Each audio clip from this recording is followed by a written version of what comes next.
আমরা দেখছি যতই সময় যাচ্ছে ততই বাংলাদেশে একটা অ্যানার্কিক সিচুয়েশন, একটা পুরোপুরি একটা নৈরাজ্য সৃষ্টি করার অপচেষ্টা চলছে। দেশের পরিস্থিতি নিয়ে উদ্বেগ প্রকাশ করলেন মির্জা ফখরুল। বিএনপির মহাসচিব মির্জা ফখরুল ইসলাম আলমগীর বলেছেন, দেশ আজ গভীর অনিশ্চয়তা ও জনমানুষের হতাশার মধ্য দিয়ে যাচ্ছে। তিনি অভিযোগ করেন, সরকারের অদূরদর্শী নীতি ও দমনপীড়নের কারণে মানুষের আস্থা হারিয়ে যাচ্ছে এবং রাজনৈতিক অস্থিরতা দিন দিন বেড়ে চলছে।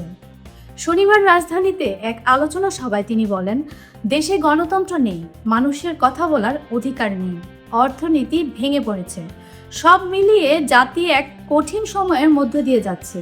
আমরা দেখছি যে বাংলাদেশের সক্রিয়তারা আবার মাথা চালা দিয়ে উঠতে শুরু করেছে, মাথা তুলে উঠতে শুরু করেছে। তিনি সরকারের প্রতি আহ্বান জানান, জনগণের আস্থা পুনরুদ্ধারে অবিলম্বে সুষ্ঠু নির্বাচনের পরিবেশ সৃষ্টি করতে এবং রাজনৈতিক সংলাপের উদ্যোগ নিতে। মির্জা ফখরুলের বক্তব্যে বর্তমান রাজনৈতিক ও অর্থনৈতিক অনিশ্চয়তা নিয়ে বিরোধী দলের গভীর উদ্বেগ প্রকাশ পেয়েছে, যা আসন্ন জাতীয় রাজনীতিতে নতুন আলোচনার জন্ম দিতে পারে।